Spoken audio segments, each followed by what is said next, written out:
Muito bom dia, eu sou Alexandre Valverde, você está no canal Incêndios Verso Reverso, um canal para falar sobre arte, política, religião e psiquiatria.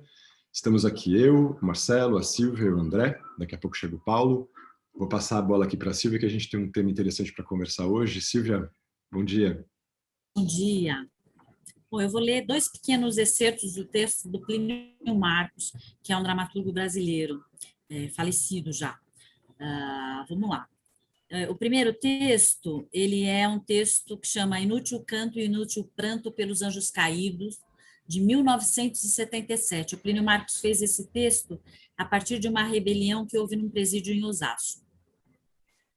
Eram 25 homens empilhados, espremidos, esmagados, de corpo e alma, num cubículo onde mal caberiam 8 pessoas. Eram 25 homens. Eram 25 homens entre uma porta de ferro e úmidas e frias paredes.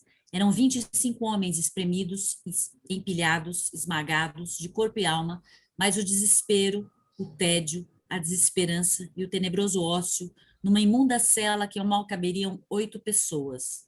Eram 25 homens colocados no imundo cubículo para morrer aos poucos, para morrer de forma que parecesse natural, para morrer sem feder, para morrer sem estremecer as relações internacionais dos cidadãos contribuintes, para morrer simplesmente, para morrer sem a carniça ser largada nos estreitos, escamosos e esquisitos caminhos do roçado do bom Deus, pelos sicários dos esquadrões de morte dos cidadãos contribuintes. Eram 25 homens empilhados, espremidos, esmagados, de corpo e alma, entre grades de ferro e úmidas e frias paredes. Eram 25 homens, mas seus desesperos, seus tédios, suas desesperanças e o tenebroso ócio, colocados no imundo cubículo onde mal caberiam 8 pessoas para esperarem a morte. Eram 25 homens colocados no cubículo pelo cidadão contribuinte. Agora eu vou ler mais um excerto, que é de um texto que chama A Mancha Roxa. A Mancha Roxa também é do Plínio Marcos, é de 1988, e é um texto que ele fez inspirado na questão da população carcerária feminina, que naquele período estava sendo infectada pelo vírus da AIDS.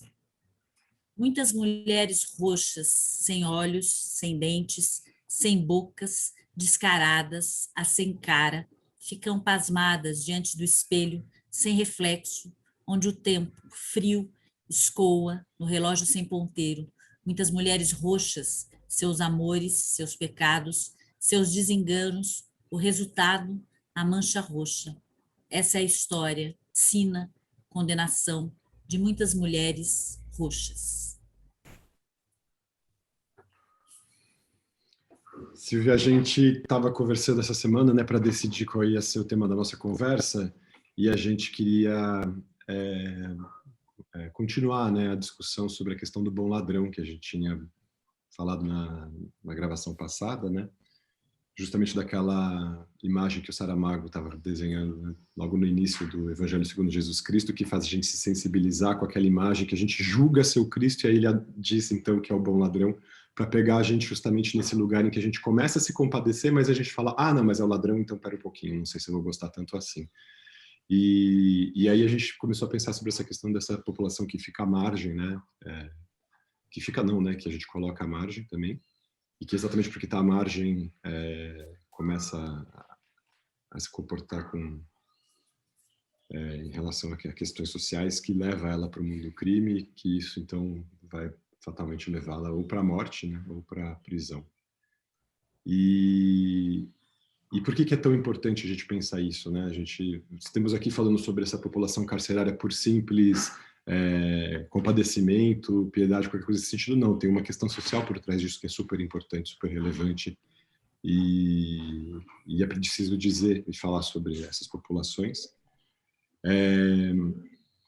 Eu queria só, antes da gente continuar e abrir a conversa, trazer um elemento aqui que talvez a gente não vai conseguir falar agora no começo, mas um pouquinho mais na frente da nossa conversa, que tem a ver profundamente com essa questão também da pletora, né, do inchaço da nossa população carcerária. A Silvia tem vários dados aqui para passar para a gente ainda sobre isso, mas a relação dessa questão com essa política de guerra às drogas que se inicia no final dos anos 60 e que está vigente até hoje, que justificou golpes no mundo inteiro, massacres de populações de países inteiros, de Colômbia, México, aqui no Brasil, se a gente for pensar, a gente está numa guerra civil que é encabeçada por essa guerra às drogas, né, desde essa época.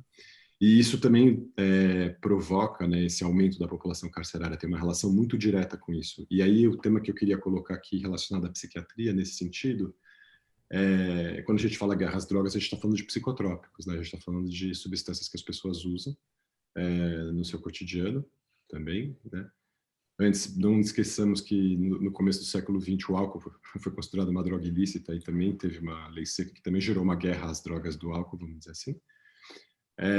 Mas o que eu queria trazer, também para a gente ter um contraponto, é que faz alguns meses já, tem pesquisas que foram publicadas mostrando o efeito do canabidiol, que é uma das substâncias produzidas pela cannabis, a planta cannabis, as pessoas chamam de maconha,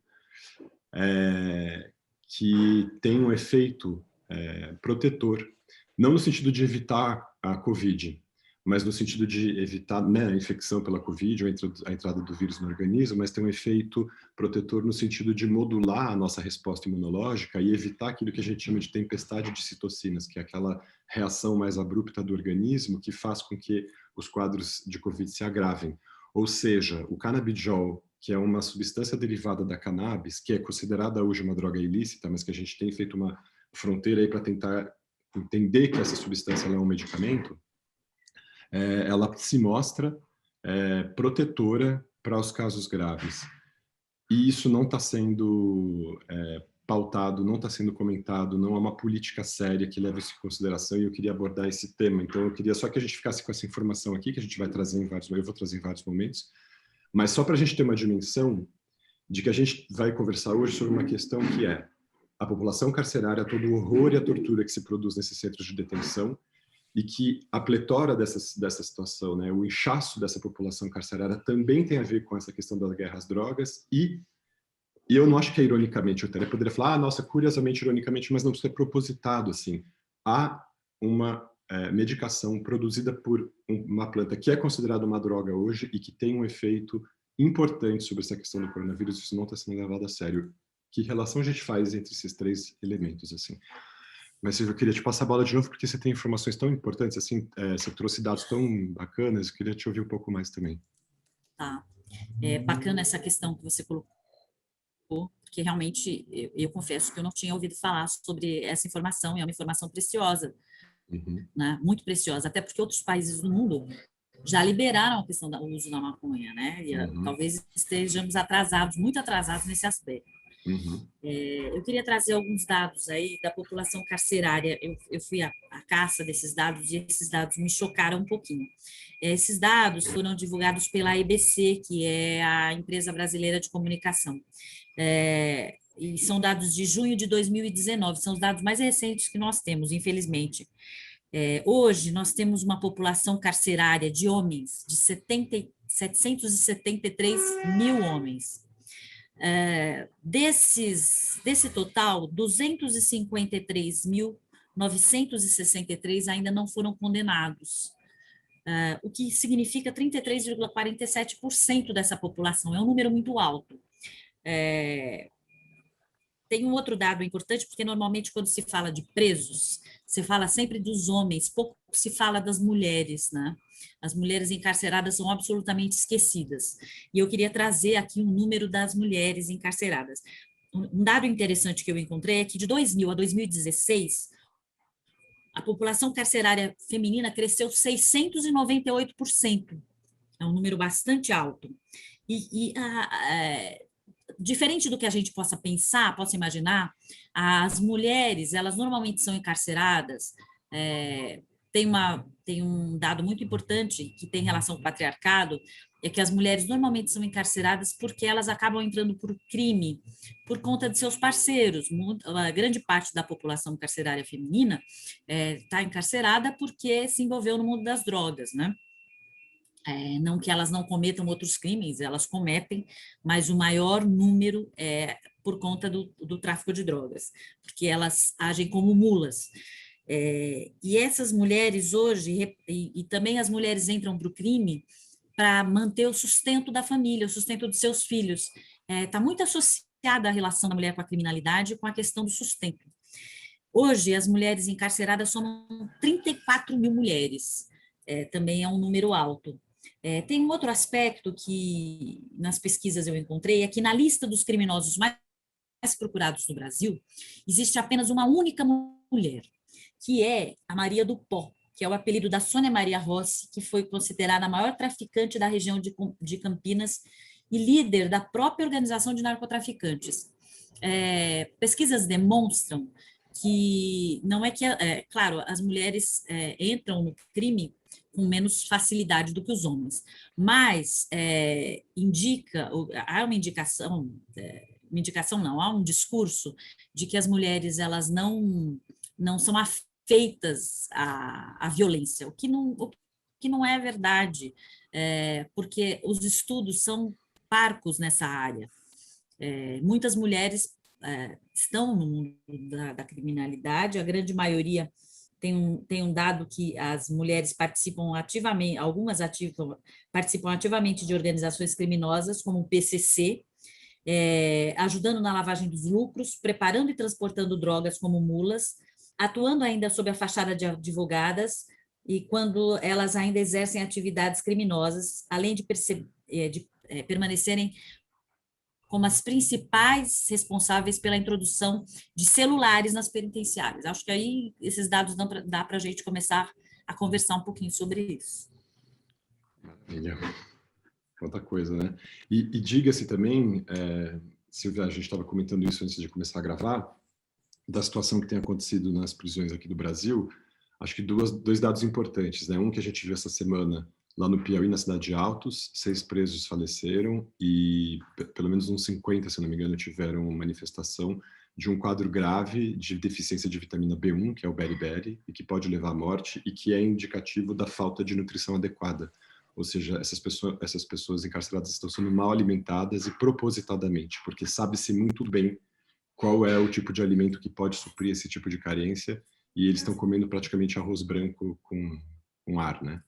E tem uma outra informação também, Alexandre, que nessa mesma reportagem que a gente leu, que o intervalo da alimentação desses presos que tiveram surto de beriberi é de 15 horas. Quer dizer, 15 horas é uma coisa assustadora, né? Sim, ou seja, até mais do que claro que esses centros não são centros de detenção e reabilitação social, né? São centros de tortura. A gente estava colocando isso, né? Que como também parece que para uma camada da população que não é pequena, tem um prazer sádico de ficar olhando nessa situação do que acontece com os presos, meio para ficar apontando o dedo, né? Não faça coisa errada ao que vai acontecer com você, como se tivesse que servir de castigo exemplar, né?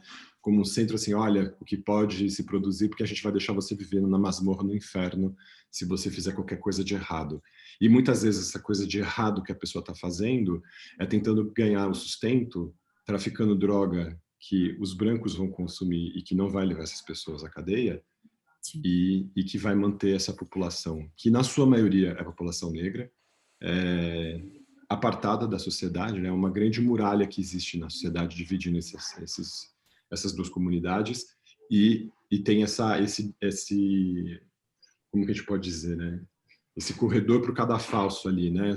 Esse corredor da morte que vai levando as pessoas para esse lugar, que assim, o destino dessas pessoas é ou morrer nessas guerras que vão acontecer, nessa guerra civil que já está instalada no país, nas favelas brasileiras, e que fica se matando esses jovens que participam, que são cooptados pelo tráfico, ou vão acabar morrendo à míngua dentro de uma prisão. O que destino essas pessoas vão ter quando vão sair de lá, já que elas não estão sendo reabilitadas, né, nesse sentido.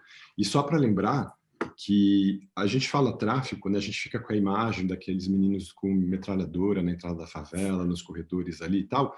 A gente não esquece, não pode esquecer das figuras, porque o tráfico está absolutamente relacionado, intimamente, visceralmente relacionado com as milícias. Sim. E as milícias têm representação política. Nós temos senadores, deputados, vereadores que representam silenciosamente e hipocritamente, e geralmente as pessoas que mais levantam a bandeira contra as drogas, pela moralidade, pela família, pelos bons costumes, são os que estão visceralmente ligados ao tráfico. A gente nem precisa falar, e tem uma família no Brasil exemplar que, né, a gente vê ali ela todinha comprometida, com o pé enfiado no crime. E, obviamente, essas pessoas estão protegidas e blindadas e não vão dar as caras. A gente fica com a impressão que o traficante é aquele cara malvado ali, que está, né, com um bermudão, a roupa largada, não sei o quê, e não é isso, né? Isso daí é só a ponta do iceberg. Marcelo, André, vocês queriam comentar alguma coisa? Esse estímulo inicial aí, que traz para vocês aí como questão?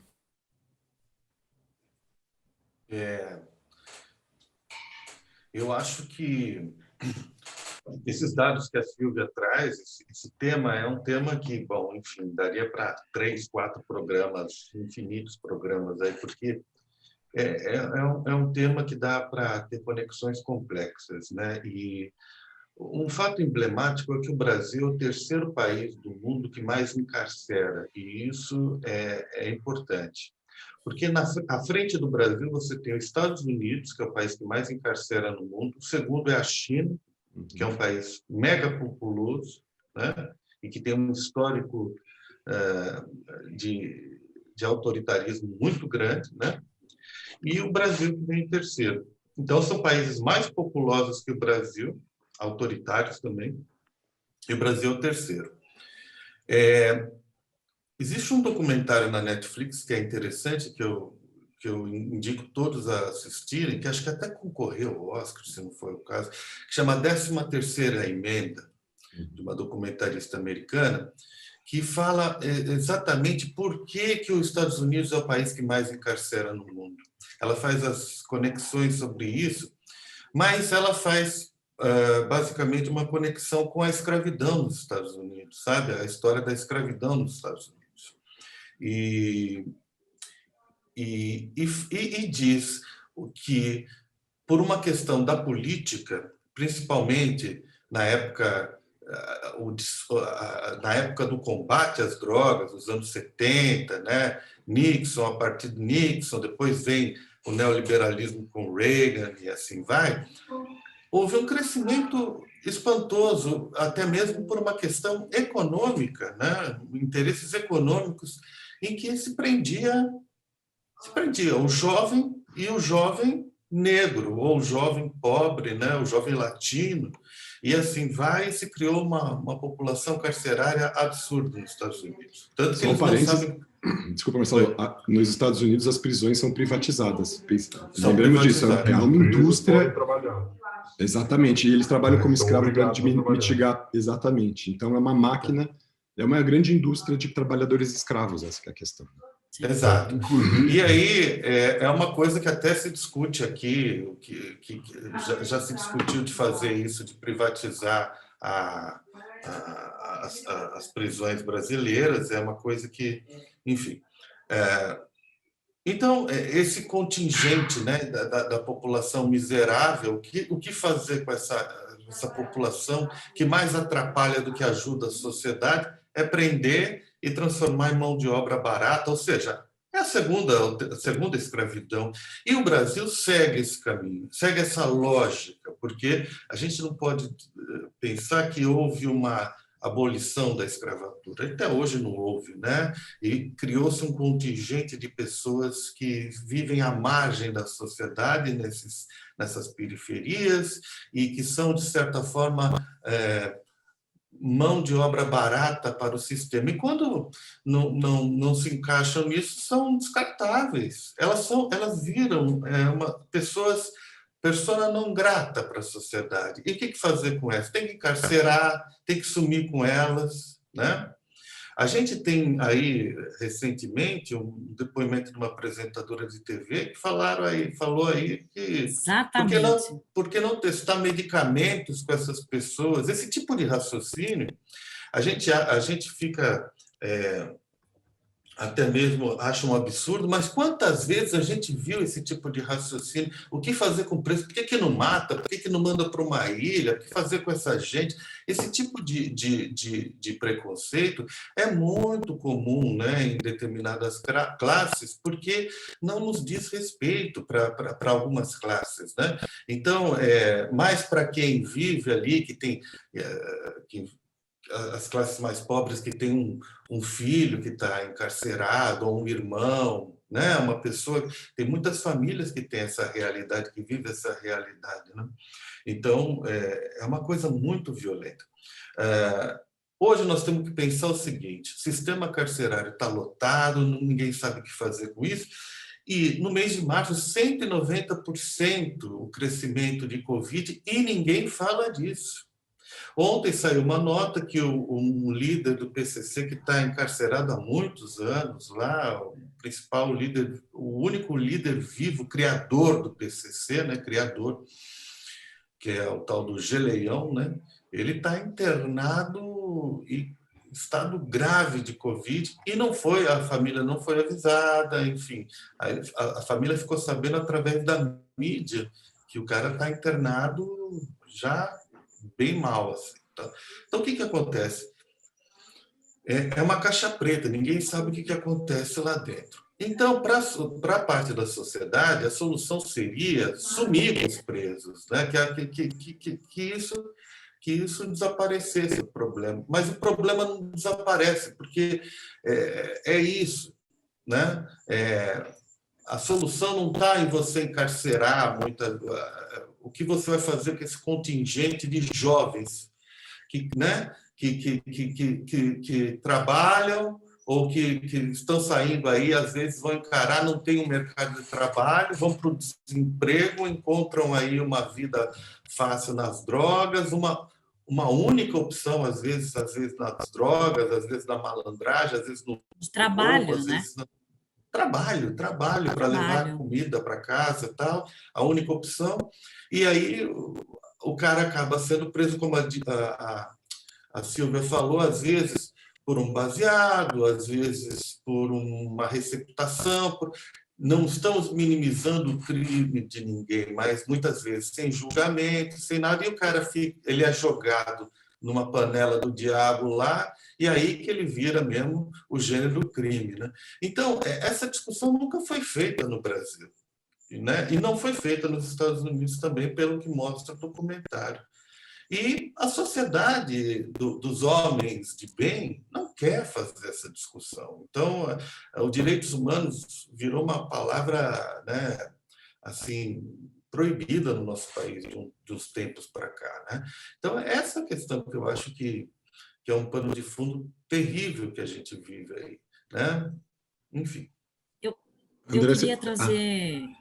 só que ele ia fazer um comentário aquela hora Claro, que o Marcelo estava falando. Você queria comentar Não, alguma coisa? eu ia apenas falar um breve comentário só de que eu já vi alguns militantes antirracistas nos Estados Unidos falarem, tentando confirmar a informação que muitos dos donos das prisões privadas nos Estados Unidos hoje são donos são das famílias que eram donas de escravas, famílias escravocratas anteriores, são as mesmas famílias. Então era só isso, só assinalar essa relação. Eu queria trazer um outro elemento também em relação à cultura americana da guerra às drogas, que a gente decalcou muito, mas talvez eu possa esperar para falar depois da Silvia. Silvia, só não quero esquecer esse gancho, mas por favor. Tá. Eu queria acrescentar mais duas coisas assim que me ocorreu aqui na cabeça. Bom, a gente tem uma população carcerária que é eminentemente, em sua maioria, negra, né? Eu fico pensando, eu acho que é importante falar sobre isso, para um jovem negro nas periferias ou para uma criança negra que está à mercê de ser morta a qualquer momento por causa da ação da polícia. A gente vê morrer diariamente, né? Os que são notificados, os que são subnotificados, a ação da polícia absolutamente grotesca, né? Assassinando jovens negros. Então, assim, tem um dado que é importante a gente pensar, que é o que é ser mãe ou pai de um jovem negro no Brasil hoje, ou de uma criança negra no Brasil, né? Que pode a qualquer momento ser assassinada ou que pode ter essa perspectiva de não ter trabalho, porque nós somos um país racista, nós não podemos deixar de pensar nisso, que pode a qualquer momento ir parar na cadeia, mesmo não tendo feito nada, e tendo uma polícia que, inclusive, incrimina os jovens que não estão envolvidos com crime, para poder justificar os assassinatos. Eu acho que esse é um ponto que daria para a gente conversar.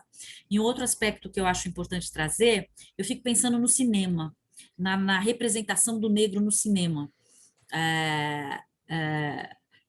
Vamos falar de um filme aí. Temos o Cidade de Deus, que eu acho que Cidade de Deus é um filme bem forte, bem importante, e que foi a nossa representação no exterior durante muito tempo. E aí, do Cidade de Deus em diante, vários filmes vieram com essa questão da criminalidade nas periferias e tal.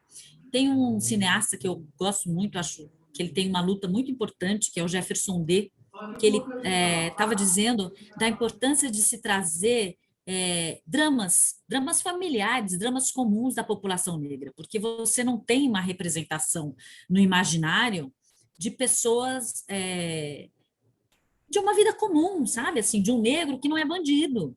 Né? A representação do negro nas mídias ainda é uma representação muito macabra, muito racista. São poucos os filmes que você consegue ver que traz um drama familiar, né? Que traz um protagonista negro que tenha uma história para contar. Né? Então, acho que esses dois aspectos seriam importantes para ir acrescentar na nossa discussão. Maravilha. Eu queria falar agora um pouco sobre a questão da psiquiatria nisso tudo, porque é responsabilidade nossa também, já que a gente está falando de guerra às drogas, né? Acho que a gente está entendendo assim, essa temática da guerra às drogas como esse campo de batalha, né? Essa fronteira que vai, então, encaminhando, né, os brancos que se arrogam esse lugar, né, nós vamos proteger os nossos jovens do horror dessas drogas, de tudo isso que quer corromper a moral e a nossa sociedade, e isso vira uma máquina de ficar encaminhando pessoas para o sistema carcerário, pessoas negras, como a gente está falando. Aqui eu fiz um pequeno apontamento aqui de 6 substâncias, então, que são consideradas drogas. Uma delas agora é lícita, todas as outras são ilícitas, e tem uma que acabou de passar por um processo de revisão, vamos dizer assim, do seu lugar de substância de abuso, e vai se tornar um medicamento que deve ser lançado há pouco tempo aqui no Brasil. Eu estou falando do álcool, da cocaína, da maconha, do LSD, do êxtase e da ketamina. O álcool, bom, a gente sabe, né, do começo do século XX foi considerado problema também, teve a lei seca nos Estados Unidos e tudo mais, eles também criaram essa guerra às drogas, isso não funcionou, gerou todo um submundo de tráfico, né, de álcool e tudo mais. A cocaína, que é uma substância culturalmente utilizada pelos povos, né, dos Andes há milênios, como uma substância para mitigar os efeitos da falta de oxigênio nas altitudes, né, 5.000 metros, 4.000 metros de altitude, e que, claro, o consumo pelas populações indígenas é o consumo da planta, da folha, para mascar a coca, que é uma quantidade muito pequena de cocaína, e obviamente na quantidade que se usa como substância de abuso, ela tem um efeito estimulante muito forte, e aí ela foi classificada como droga, sendo que no começo do século XX também ela era prescrita como medicamento, então não é difícil achar, qualquer pessoa que der um Google na internet vai ver os xaropes à base de cocaína, o próprio Freud prescrevia isso na época para os pacientes dele, ele mesmo consumia e tal. A maconha, mesma coisa que a gente já comentou aqui no começo da nossa conversa, e eu queria só fazer um apontamento, o André, que você comentou que os donos hoje do sistema prisional nos Estados Unidos, que é privatizado, eles eram os antigos escravocratas. No final do século XIX, começo do século XX, também teve uma substituição das plantações de cânhamo, que é a cannabis que tem mais fibra nas plantas e que é uma fibra excelente, uma fibra natural para a produção de tecido, para a produção de papel e tudo. E fez parte dessa temática da guerra às drogas a satanização do cânhamo, justamente para extirpar as produções das plantações que eram nos Estados Unidos feitas pelos negros. E aí você tem uma substituição da fibra do cânhamo pelo algodão. Então toda essa cultura do algodão americana, que se exportou para o mundo inteiro e tudo mais, ela veio a esteio disso, assim, e foi necessário essa satanização do cânhamo para substituição, então, pelas plantações de algodão, que são plantações realizadas pelos brancos nos Estados Unidos, diga-se isso.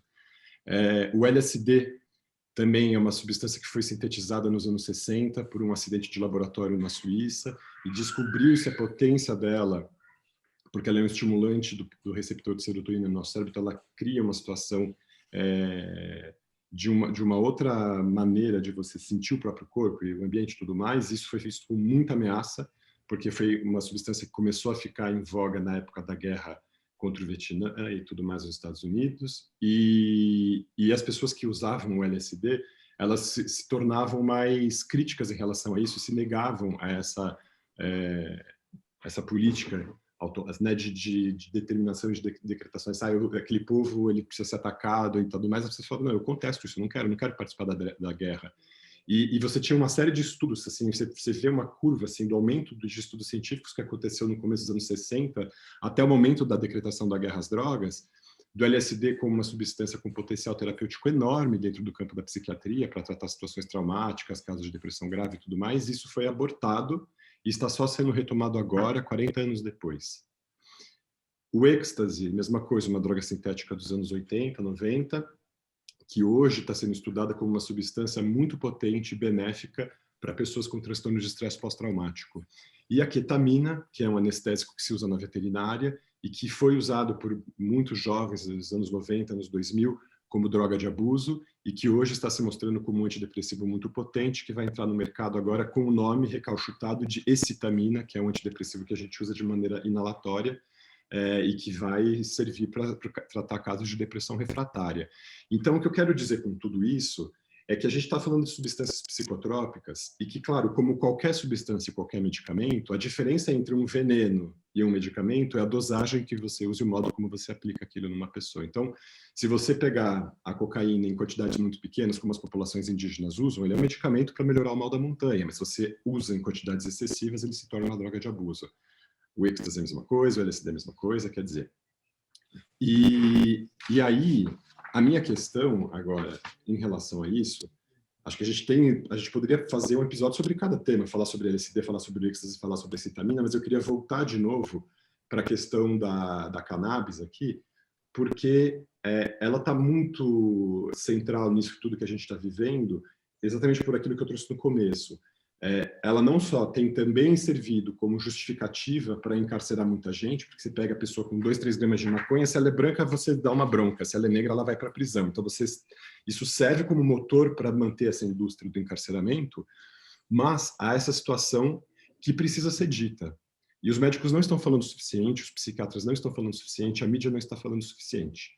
Há pesquisas mostrando, depois, Marcelo, eu vou te mandar as capas dessas pesquisas para a gente colocar aqui como inclusão no vídeo, para as pessoas também verem, que eu não estou aqui inventando história, mostrando o efeito benéfico da cannabis do canabidiol, perdão, sobre os quadros de Covid.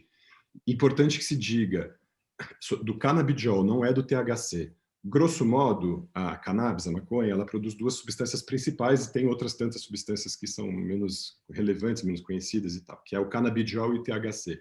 E geralmente essas 2 substâncias têm efeitos antagônicos. Então, o canabidiol é uma substância que geralmente diminui a ansiedade, tem um efeito protetivo para o cérebro, diminui a excitabilidade neuronal, e as pessoas já têm um pouco essa ideia, canabidiol é aquele que a gente usa para casos de epilepsia grave e tudo. Sim, mas não só isso, ele serve para uma série de problemas psiquiátricos, de várias ordens, de depressão, ansiedade, mesmo para proteger quadros de psicose e tudo mais.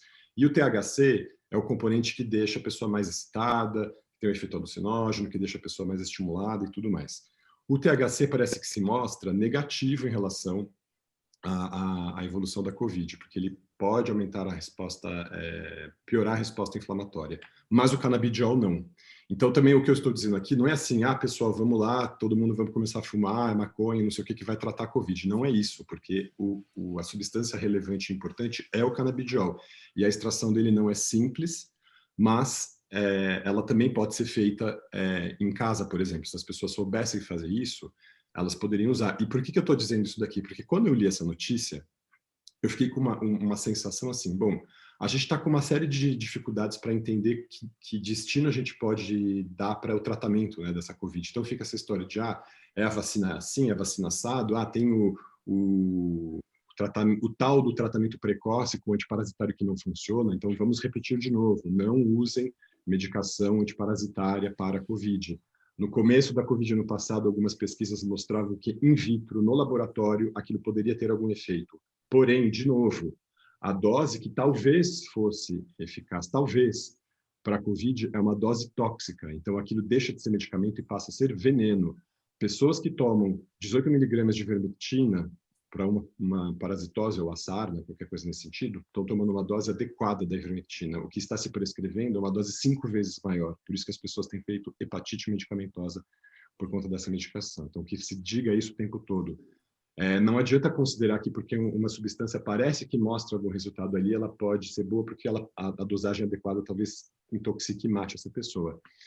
Agora, o canabidiol não vai intoxicar as pessoas e não vai matar. E a minha pergunta que ficou é, por que cargas d'água, quando a gente soube dessa informação, e isso já foi publicado no meio do ano passado, sobre o canabidiol e a Covid, não se gerou uma abertura, um habeas corpus geral para o Brasil inteiro, falar, bom, vamos cultivar essa planta em casa, porque a gente vai ter uma medicação que vai estar no nosso quintal, caso nós contraiamos o vírus, a gente vai ter alguma estratégia, entre aspas, natural, mas vamos dizer assim, acessível às pessoas, se a gente ensinar a técnica de extração do canabidiol e de maneira difusa, e de maneira simples, que a gente poderia pelo menos mitigar o efeito tão deletério do coronavírus, porque o canabidiol, ele diminui aquela tempestade de citocinas, ele diminui aquela reação inflamatória exagerada que ataca os órgãos do nosso corpo de maneira difusa e que levam ao agravamento e à morte. Ou seja, esse sim talvez pudesse ser o tal do tratamento precoce, mas que não está sendo falado. Isso precisa ser dito. A gente tem uma substância que vem de uma planta que a gente pode ter no nosso quintal, que as pessoas podem criar aqui no Brasil porque o clima permite, e isso não está sendo feito. Então tem essa hipocrisia que gera essa imagem, né, de a cannabis é uma planta do diabo, essa aqui é uma droga, vamos manter isso daqui. A gente não está olhando para essa situação específica que a gente vive, que por conta dessa narrativa, isso serve para marginalizar uma população, para encarcerar e matar essa população, e ainda para o resto da população boazinha, os cidadãos de bem que estão morrendo hoje de Covid, essas pessoas poderiam estar protegidas pela substância produzida por essa planta. Que hipocrisia é essa? O que significa isso? Por que a gente não consegue olhar para essa informação e agir, e pensar e refletir e pautar alguma política de maneira adulta, de maneira compreensível, entendendo bem que isso também pode produzir? E, é óbvio, rever a nossa história. Só que também assumir isso agora, teria que, para isso, para a gente conseguir fazer isso, a gente teria que olhar para trás e falar assim, nós erramos de propósito. Assumir que nós fizemos essa guerra às drogas com um propósito claro, que é manter o apartheid social das populações negras no país. Mas isso daí é o bode expiatório, né? É a questão, a droga, né? Daí você vai ter que, se você bota em xeque uma informação dessa, você vai ter que botar em xeque todo esse encarceramento, por que tem todo esse aparelhamento de polícia no país, por que existem as milícias, por que existiu... Sabe, não adianta. Assim, eles escolhem temas, elegem temas para justificar certas coisas que não passa pela razão, né? É como a gente falou, não passa pela razão, não passa pelo científico muitas vezes, é pela emoção, né? Então é isso, é o comunismo, que nem é combate ao comunismo, combate às drogas, tudo isso a gente não vai chegar numa sociedade evoluída, né? Enquanto a gente tiver esses terraplanismos aí. Infelizmente, a coisa por aí não passa. Inclusive, nesse momento, com esse governo que a gente tem, essa questão jamais seria pautada, até porque ele não acredita na ciência, né? Aliás, eu acho que ele nem sabe o que é ciência. Então, eu acho que a hipocrisia já começa daí. A gente tem um governo que é completamente desrespeitoso quanto às questões de saúde, aliás, quanto às questões de saúde não, quanto todas as questões. Então, é um cara da milícia, né? E ganha dinheiro com isso. Se beneficia disso, exatamente. E que ainda se arroga ser protetor da sociedade. Aí eu estou protegendo os nossos jovens de não caírem no mundo das drogas, porque isso vai perverter toda a moralidade, os conceitos que ele tem. Que conceitos que ele tem? Eu não consigo não ver isso. Dele ser subjugado por esse monoteísmo que só serve a encabrestar essas pessoas e a controlá-las. Então, assim, você precisa manter toda essa narrativa, porque essas pessoas precisam ser comandadas por essa grande estrutura, que é política e social que está... E agora isso no Brasil está tão revelado, né, como esse evangelismo, esse monoteísmo tupiniquim aqui brasileiro, ele serve a isso, assim. E aí você fala, nossa, e os Estados Unidos é muito parecido nesse sentido, né? Então é muito colado isso, assim, você tem uma estrutura de controle social, de arrebanhamento, de tratar as pessoas como gado, e essa temática ela está toda conectada. Não, e é uma narrativa que funciona no Brasil desde que o mundo é mundo, né? E que continua funcionando, porque a gente tem uma população, infelizmente, que não tem cultura, que não tem acesso, que tem fome. A nossa população tem fome, padece de fome. Existem milhares de habitantes hoje no Brasil passando fome. Tem a questão da fome, quer dizer, uma pessoa que não tem comida no prato, a gente está falando da sobrevivência, da coisa primeira, como é que ela consegue pensar? Ela nem consegue pensar, né? Fisicamente ela não consegue pensar. Então você tem uma população tão gigantesca de fome, né? A gente retrocedeu milhares de anos. Então, acho que com esse cenário que a gente tem, com esse governo que a gente tem, né? Essas questões não dão para ser nem aventadas, né? Um dado que é interessante, e isso, qualquer estudo que você faça, eu não me aprofundei isso, mas isso, qualquer estudo que você faça, você vai bater. Em períodos em que o país tem uma estabilidade econômica, social, investe mais em educação, que a gente não precisa nem se remeter a isso, você vê a relação social melhorando, a criminalidade caindo. Porque é uma relação intrínseca, né? A criminalidade com a questão social. Se a vida da pessoa melhora, a educação... No governo PT, isso foi ao contrário, né? E é um debate complicado, porque a mim me parece leviano, porque não é responsabilidade do governo federal, né? Prender e tal, é do judiciário, né? Enfim. Mas, de fato, aumentou muito a população carcerária no governo PT. Em que foi um governo em que as coisas melhoraram muito economicamente, né? É curioso isso. Mas precisa entender melhor. Eu estava pesquisando sobre essa relação, mas eu não consegui achar nada mais detalhado. Aí tem que ter uma análise também, digamos assim, você está falando de encarceramento, né? Mas eu estou falando de violência, de dados de violência, né? Dados de violência que eu digo assim, iniciativas de ensino nas favelas.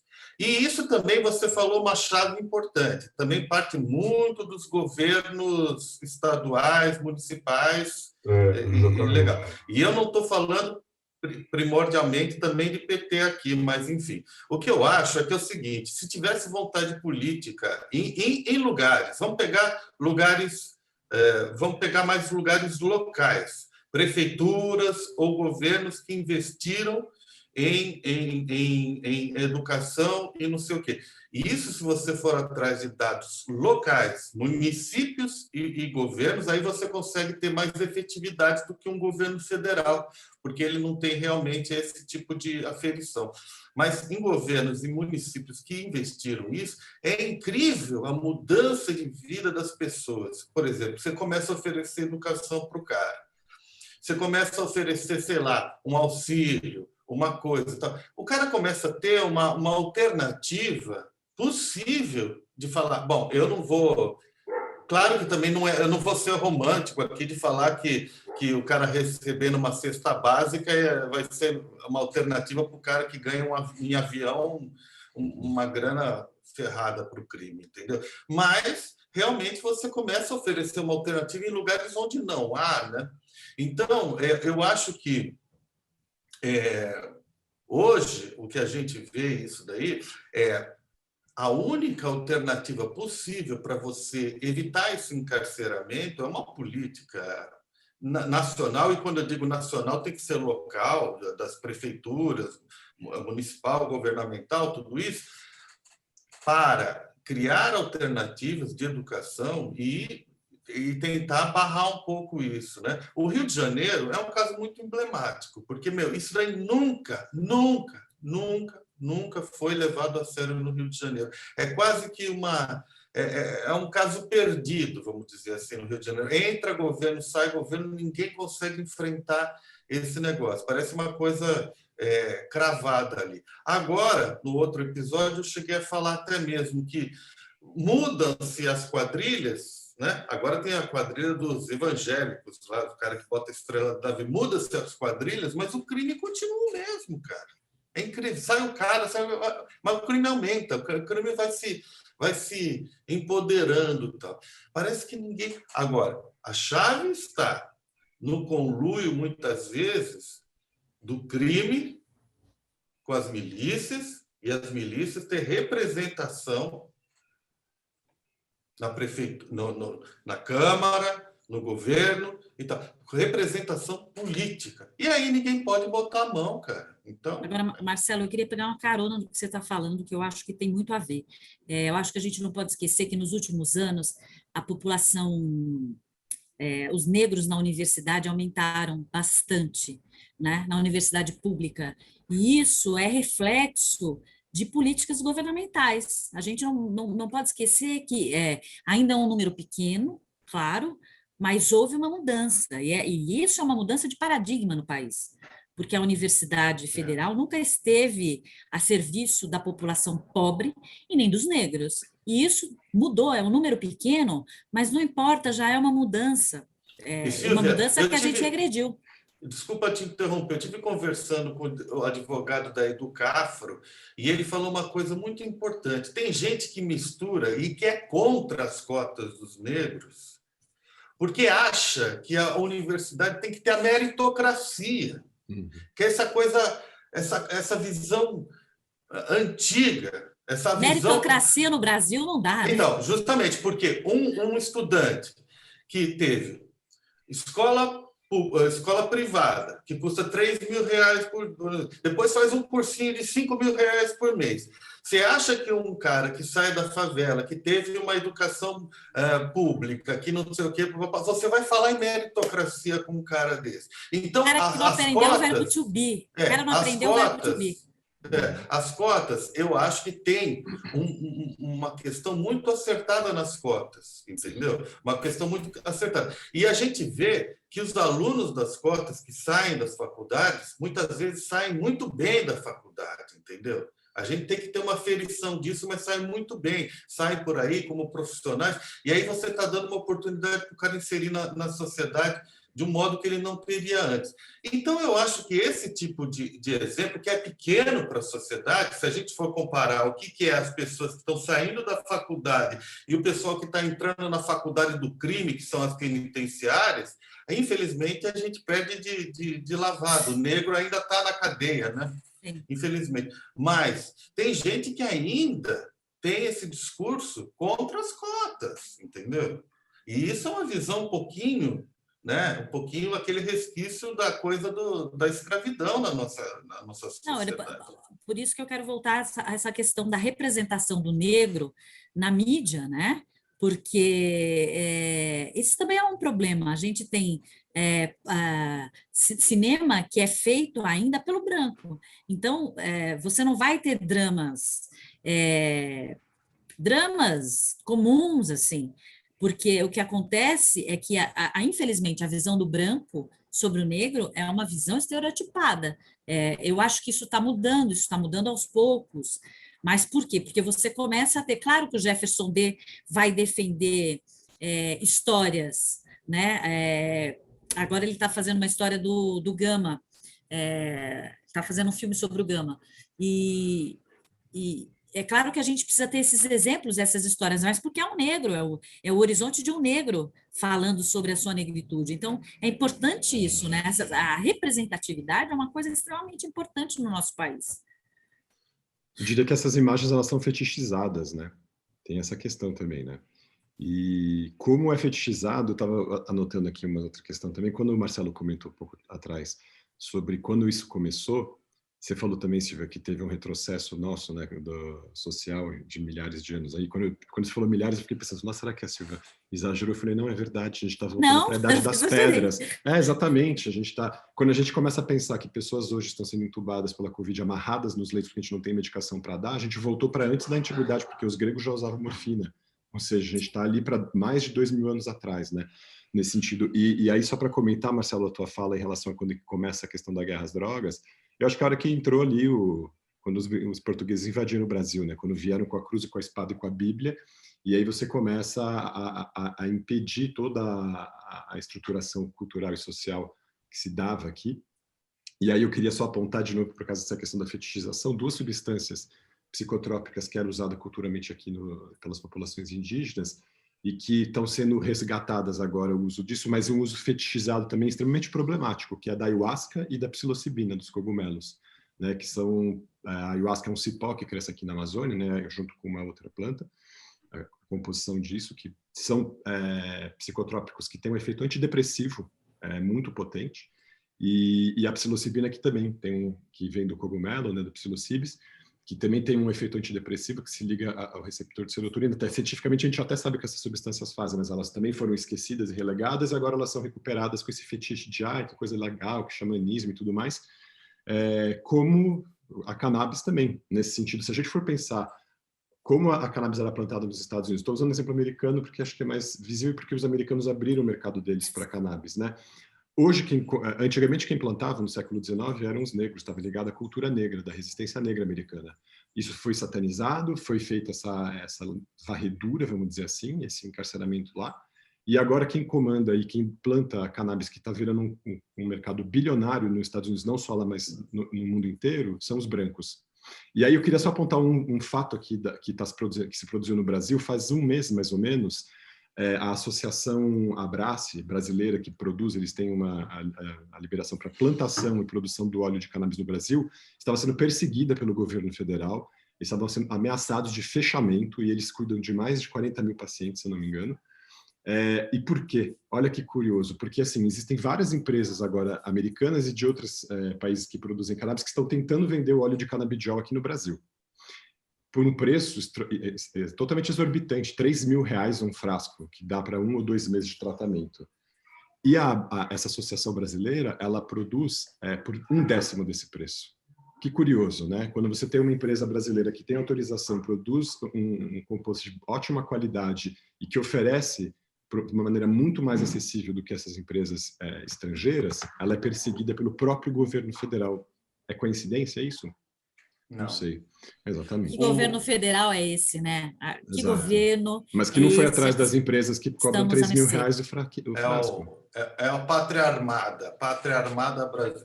Olha, o André comentou uma coisa interessante lá na frente que dá para fazer uma associação importante. Que ele comentou que quem lucra ainda está para conferir isso, quem lucra com as prisões americanas são os escravagistas, os antigos donos dos escravos, não duvido nem um pouco, né? Os supremacistas e tal. E aqui quem lucra com o tráfico não é o cabeça de tráfico lá da favela, né? A gente sabe muito bem. A gente pega helicóptero aí do Perrela lá, que até hoje não se investigou. O cara que foi com o helicóptero que pousou lá na fazenda do senador, até hoje não se investigou. O avião das Forças Aéreas Brasileiras na Espanha, que pousou com 40 quilos de cocaína. E aí, o Alexandre falou uma coisa. Por que essa questão que a gente está discutindo com encarceramento e droga, o que tem a ver uma coisa com a outra? Tem a ver porque o tráfico é 30% do motivo do encarceramento no Brasil. Exatamente. Depois, seguido do tráfico, você vê o roubo, que é 21%, mas o tráfico é 30%, ou seja, a grande maioria dos motivos de encarceramento aqui é o tráfico. E quando a gente fala tráfico, é isso que ele falou. Você tem o tráfico grande, o grande não está em cana. Esse grande não está em cana. É o cara, o avião, é o cara que está trocando tiro com a polícia, provavelmente, tal, mas também tem o cara do baseadinho. E esse cara do baseadinho não é o cara do Jardim Europa lá que foi pego, porque isso daí ele dá um... É o cara que está na favela, preso com um saco de maconha e tal, e aí ele não tem advogado, nada, fica ali jogado e tal, não sei o quê. Não estamos defendendo. Que são esses 253.963 que não foram condenados ainda, que estão presos. Exatamente. Né? Pois É é. importante a gente falar desse Isso, aspecto. se você for procurar documentários para assistir na internet sobre esse tema, olha, tem vários. Tem um que é da Maria Augusta Ramos, chamado Justiça, que é encantador. Tem um que chama Auto de Prisão, que é fantástico, premiadíssimo também. Então, tem várias coisas que estão aí para você assistir, é só procurar. E você vê a realidade de como que esses jovens são tratados, é um absurdo. Quem é que está por trás disso, né? Então, é geralmente uma estrutura do homem branco que controla tudo isso, e por baixo disso daqui tem os capitães do mato, né? Os capitães do mato, quem são hoje os capitães do mato? É a polícia militar, né, cara? São os caras que vão atrás lá do... Caçando o próprio irmão, né? Uhum. Caçando, ou o próprio irmão, ou o cara, né? Eu digo no sentido de que contingentes da polícia também, porque a polícia não é só feita de brancos, tem muito disso, mas também não. Então, essa coisa de colocar a população negra contra a própria população negra nessa guerra. Se não é composto só de branco, geralmente é o cara que é branco, mas também é fudido, vive na favela, vive no lugar pobre, não ganha não ganha uma grana suficiente para morar num lugar, mas ele faz o papel de vigiar para os poderosos, né?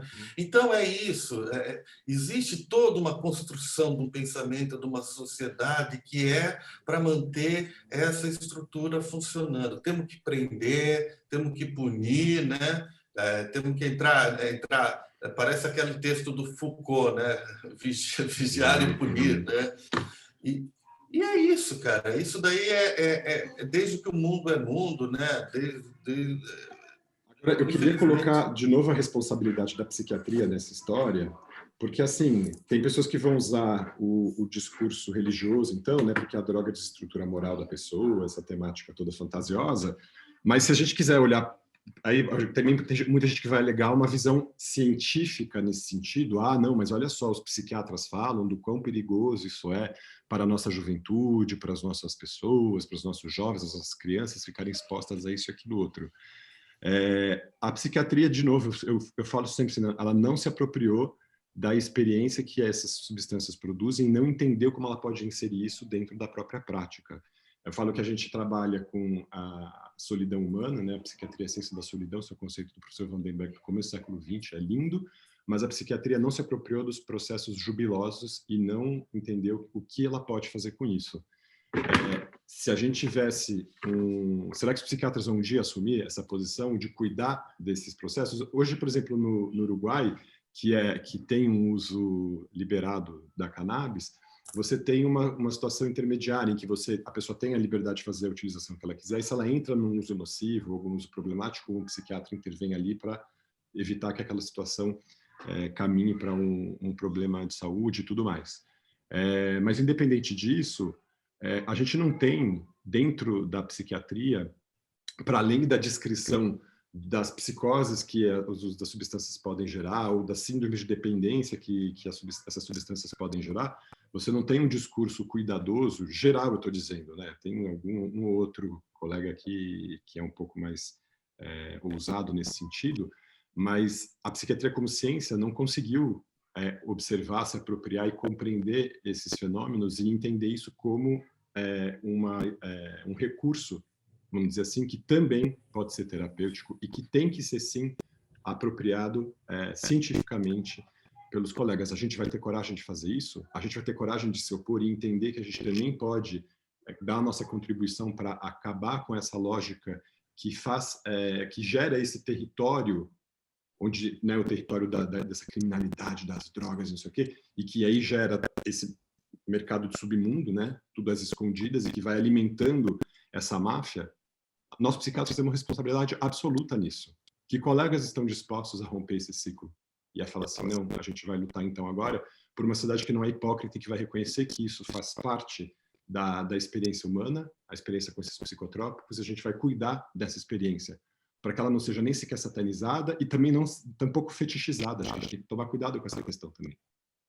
Aí eu queria só fazer um comentário, que se a gente for observar países onde índices de educação são maiores, onde índices de desenvolvimento são maiores, tem uma população carcerária muitíssimo menor, uma população de pessoas fanáticas religiosas muitíssimo menor, e uma relação muito mais tranquila com a utilização de psicotrópicos. Eu estou falando aqui de Noruega, de Holanda, de Suécia, de Dinamarca, de países em que você tem 80% da população que não se diz religiosa, você tem uma população carcerária praticamente nula, eles fecham prisões, e você tem a legalização e a compreensão da utilização de psicotrópicos de uma maneira humana, dentro da ótica científica e humanista, e não dentro da ótica de uma satanização e de usar isso como estandarte para ficar justificando a sua posição de controlador, de moralista, de colonizador, vamos falar assim.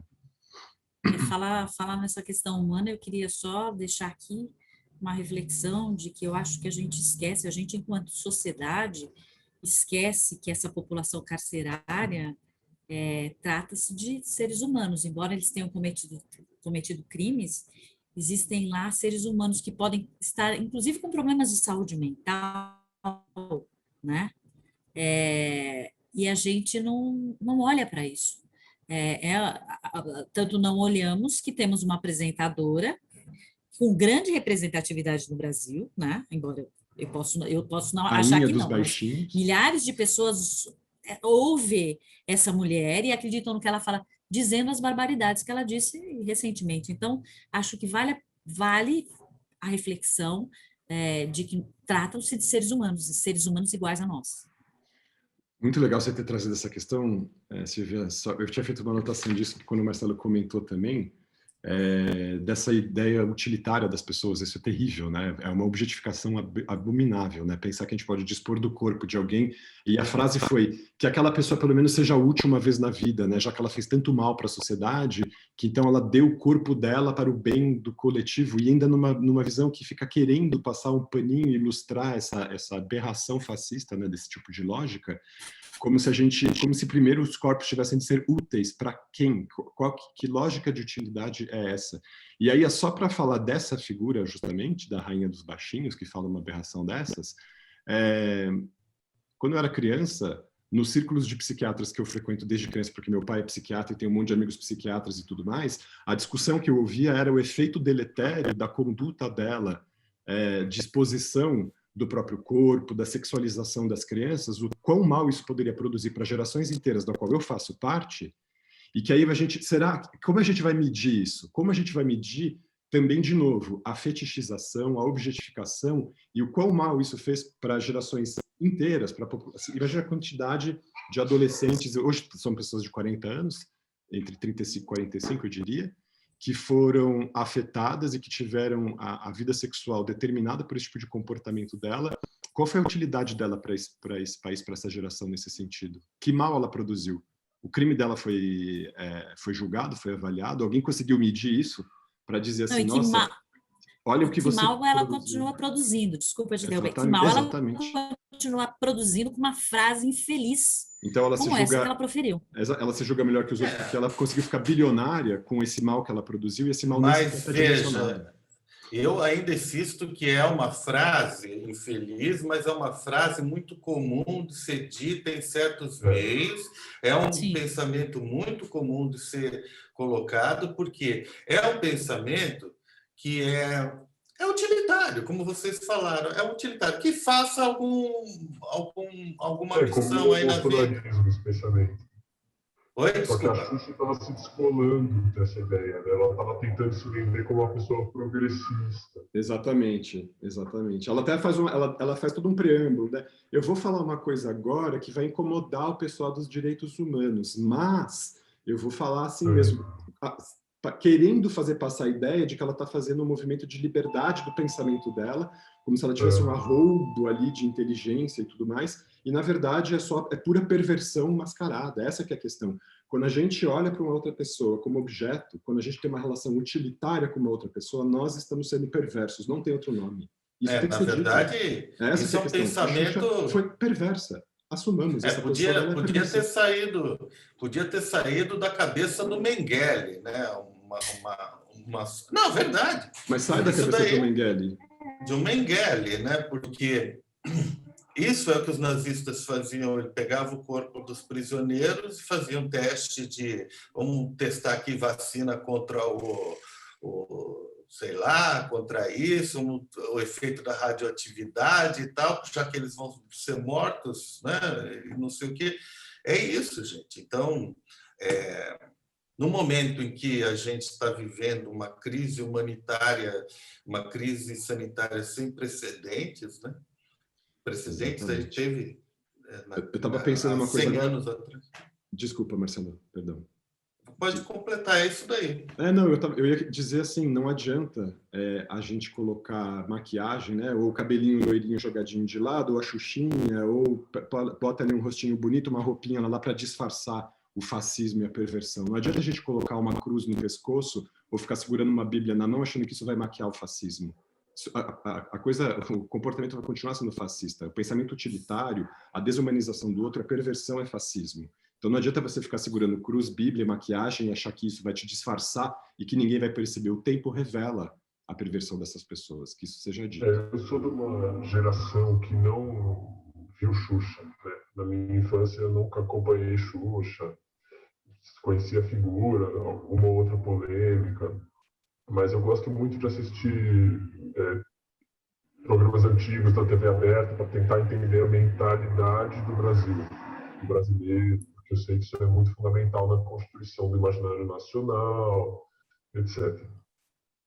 E faz um mês, mais ou menos, um pouco antes das declarações da Xuxa, assim, uns 2, 3 meses, eu vi uma série de momentos icônicos do programa dela, e eu fiquei muito assustado, porque ela é muito terrível. Assim, uma pessoa que está fazendo bullying com as crianças, está ofendendo uma menina gorda, ofendendo,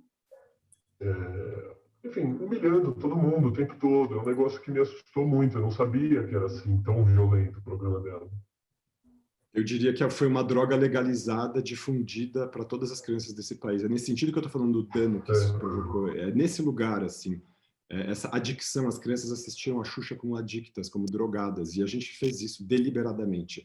Eu estou falando do Xuxa, mas eu estou falando aqui de Angélica, de Mara Maravilha, de essas figuras assim que ficam também sexualizando a infância e exatamente isso, disfarçando com a Xuxinha, com a Xuquinha, a perversão e o bullying que essas pessoas fazem, a humilhação que elas entram. Isso é droga legalizada. A gente permitiu que as nossas crianças se drogassem com esses programas de televisão nos anos 80 e 90. É essa a questão.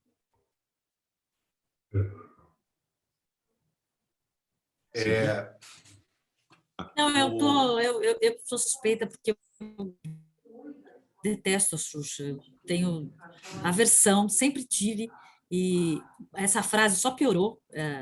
E eu acho que é isso. A gente está vivendo num país muito perverso, num momento de muita perversidade. Então é uma luta. Eu acho que é uma luta diária nós nos lembrarmos que somos humanos. Que a nossa humanidade não pode ser aviltada, que a gente precisa trabalhar com paixão. E isso não tem nada a ver com religiosidade, isso não tem nada a ver com...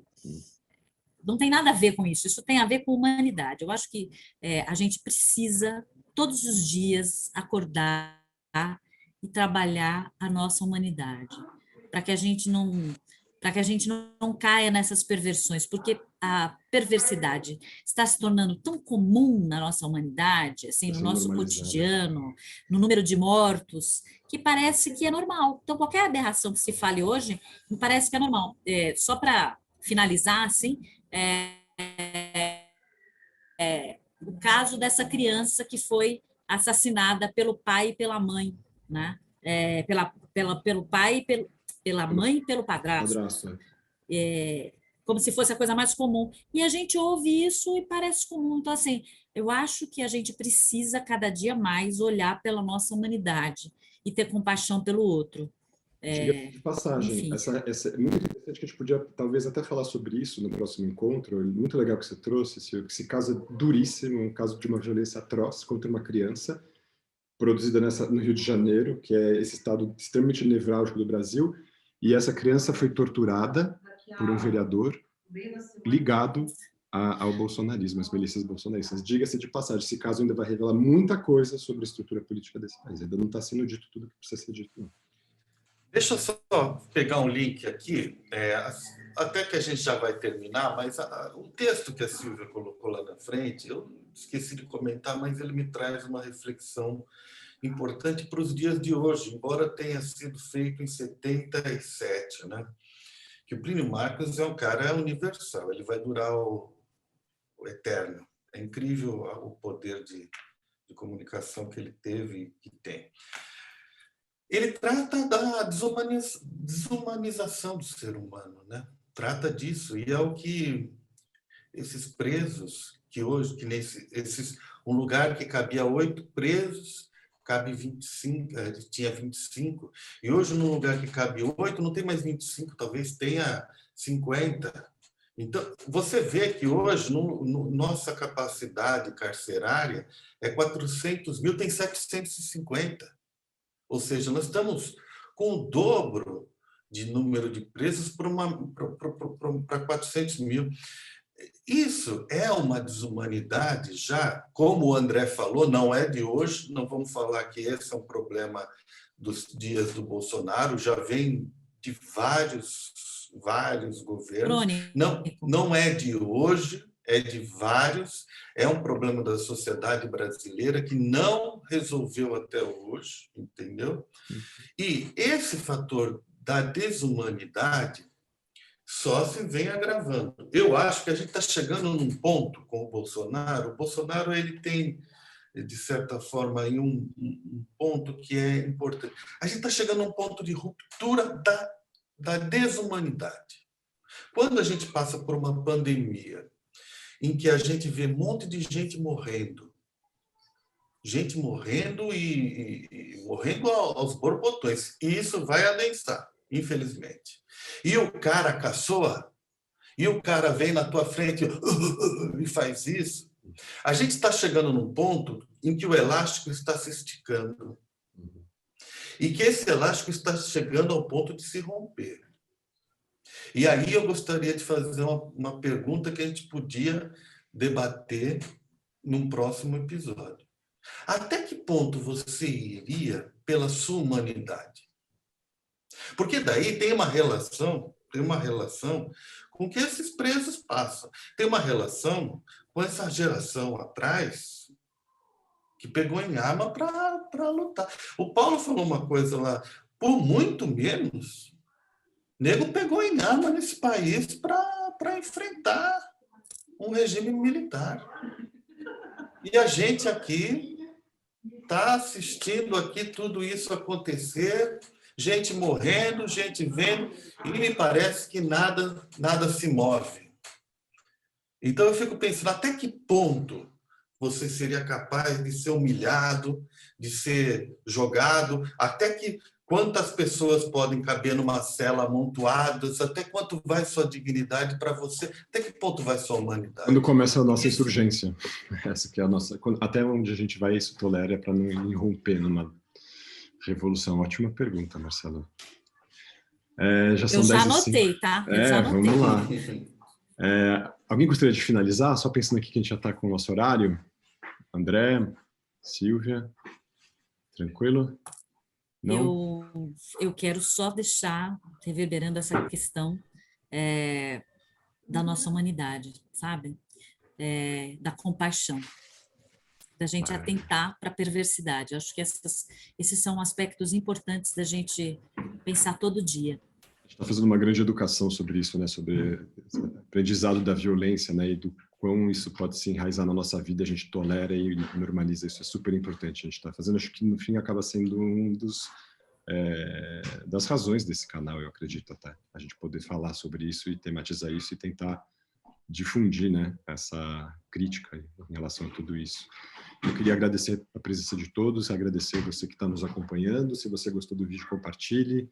Assine o nosso canal, deixe o sininho de notificação e até a próxima, pessoal. Um super abraço. Obrigado.